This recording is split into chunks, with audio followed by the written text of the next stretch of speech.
नमस्कार, unique story में आपका स्वागत है। कार्तिक पूर्णिमा 26 या 27 नवंबर कब? नोट करें सही तारीख और पूजा मुहूर्त। हिंदू धर्म में कार्तिक पूर्णिमा का विशेष महत्व है। माना जाता है कि कार्तिक पूर्णिमा के दिन पवित्र नदी में स्नान करने से जीवन के सारे पाप नष्ट हो जाते हैं। इस दिन देवी देवताओं को खुश किया जाता है, इसलिए इस कार्तिक पूर्णिमा पर लोग पवित्र गंगा में डुबकी लगाने के अलावा दान भी करते हैं। पौराणिक मान्यताओं के अनुसार स्वर्ग से देवता आकर कार्तिक पूर्णिमा के दिन देव दिवाली मनाते हैं।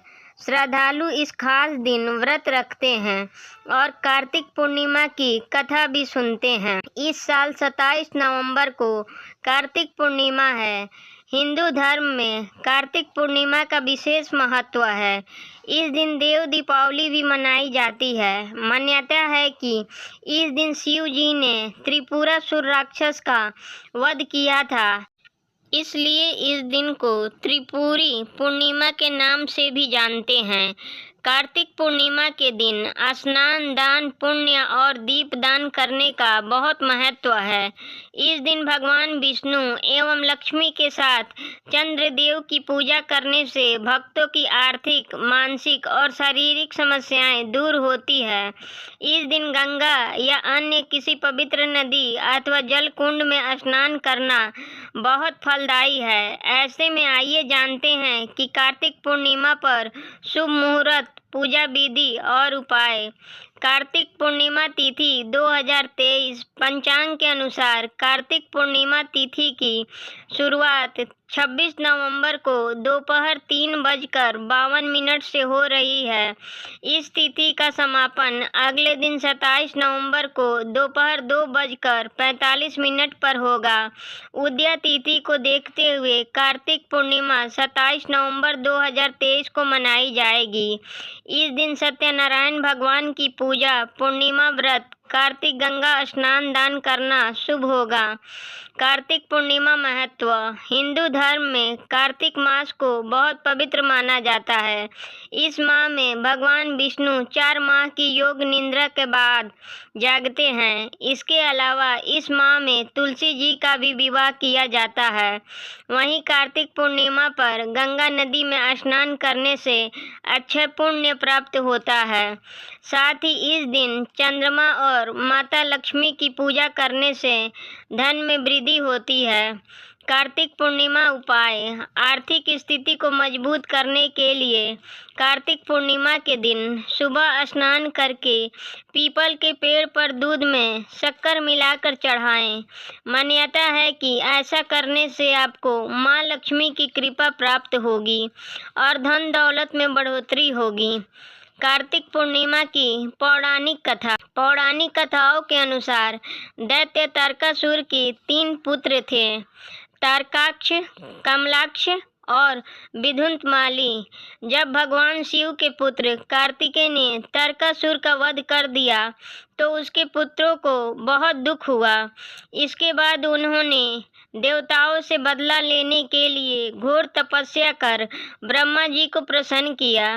ब्रह्मा जी प्रकट हुए तो असुरों ने उनसे अमर होने का वरदान मांगा, लेकिन ब्रह्मा जी ने उन्हें इसके अलावा कोई दूसरा वरदान मांगने के लिए कहा। तब उन तीनों ने ब्रह्मा जी से कहा कि आप हमारे लिए 3 नगरों का निर्माण करवाएं। हम इन नगरों में बैठकर सारी पृथ्वी पर आकाश मार्ग से घूमते रहें। 1000 साल बाद हम एक जगह मिलें। उस समय जब हमारे तीनों पुर मिलकर एक हो जाएं, तो जो देवता उन्हें एक ही बाण से नष्ट कर सके, वही हमारी मृत्यु की वजह हो। ब्रह्मा जी ने उन्हें ये वरदान दे दिया। ब्रह्मा जी का वरदान पाकर तारकाक्ष, कमलाक्ष व विदुंतमाली बहुत प्रसन्न हुए। ब्रह्मा जी के कहने पर मैं दानव ने उनके लिए 3 नगरों का निर्माण किया। उनमें से एक नगर सोने का, एक चांदी का व एक नगर लोहे का था। सोने का नगर तारकाक्ष का था, चांदी का कमलाक्ष का व लोहे का विद्युन्माली का। अपने पराक्रम से इन तीनों असुरों ने तीनों लोकों पर अधिकार कर लिया। इन दैत्यों से घबराकर सभी देवता भगवान भोलेनाथ की शरण में गए। देवताओं की बात सुनकर भगवान शिव त्रिपुरों का नाश करने के लिए तैयार हो गए। उसके बाद विश्वकर्मा ने भगवान शिव के लिए एक दिव्य रथ का निर्माण किया। चंद्रमा व सूर्य उस रथ के पहिए बने।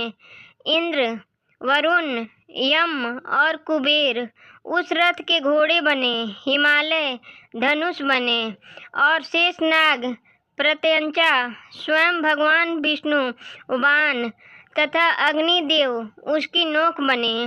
उस दिव्य रथ पर सवार होकर जब भगवान शिव त्रिपुरों का नाश करने के लिए चले तो दैत्यों में हाहाकार मच गया। दैत्यों और देवताओं में भयंकर युद्ध छिड़ गया। जैसे ही त्रिपुर एक सीध में आए, भगवान शिव ने दिव्य बाण चलाकर उनका नाश कर दिया। त्रिपुरों का नाश होते ही सभी देवता भगवान शिव की जय जयकार करने लगे। त्रिपुरों का अंत करने के लिए ही भगवान शिव को त्रिपुरारी भी कहते हैं। ऐसे ही वीडियो के लिए चैनल को सब्सक्राइब करें, वीडियो को लाइक करें और कमेंट बॉक्स के लिए अपनी राय दें। वीडियो देखने के लिए धन्यवाद।